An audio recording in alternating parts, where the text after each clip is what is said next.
لو كان حد سألني من كام سنة هو فعلا الكلمة الطيبة ممكن تغير حياة إنسان، كنت هقوله يمكن.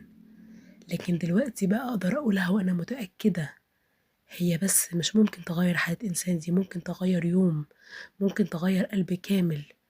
ودي بقى الحكاية اللي علمتني ده. أعرفكم بنفسي الأول، أنا هاجر، عندي 29 سنة.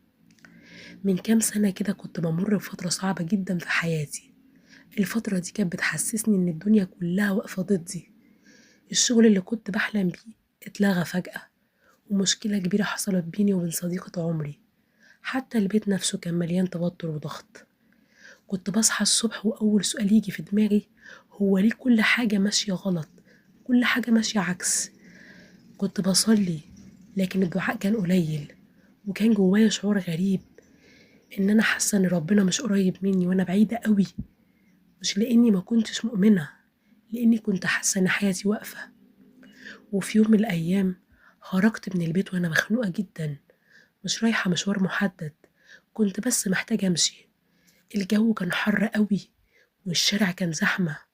وأنا ماشية كنت شايفة الناس كلها مستعجلة، كل واحد عنده هموم وفي اللي مكفيه، وكل واحد شايل جواه هم ما يتلم.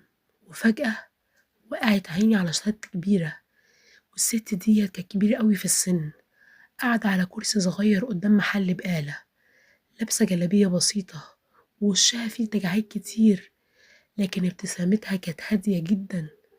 عديت من قدامها، وفجأة قالت لي: ربنا يكبر بخاطرك يا بنتي.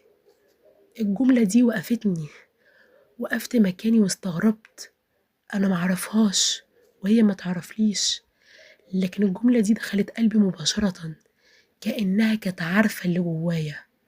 بصيت لها وابتسمت وقلت لها: ربنا يخليك يا حاجة. لكن قبل ما امشي قالت لي حاجة تانية، قالت لي: اعملي الخير يا بنتي، والكلمة الطيبة صدقة. وسكتت لحظة، وقالت لي: يمكن كلمة منك تفرح حد، وربنا يفرح قلبك بسببها. كلام بسيط لكن فضل معايا.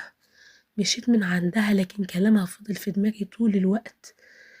كنت بفكر قد ايه احنا بنعدي على ناس كتير، لكن نادر لما بنقول كلمة حلوة، نادر لما ندعي لحد، نادر لما بنبتسم لحد غريب. كأن الدنيا خلتنا قاسيين شوية. أول موقف، وكان في نفس اليوم، كنت واقفة في فرن العيش، والدور كان طويل والناس كتير، وقدامي كانت واقفة ست غلبانة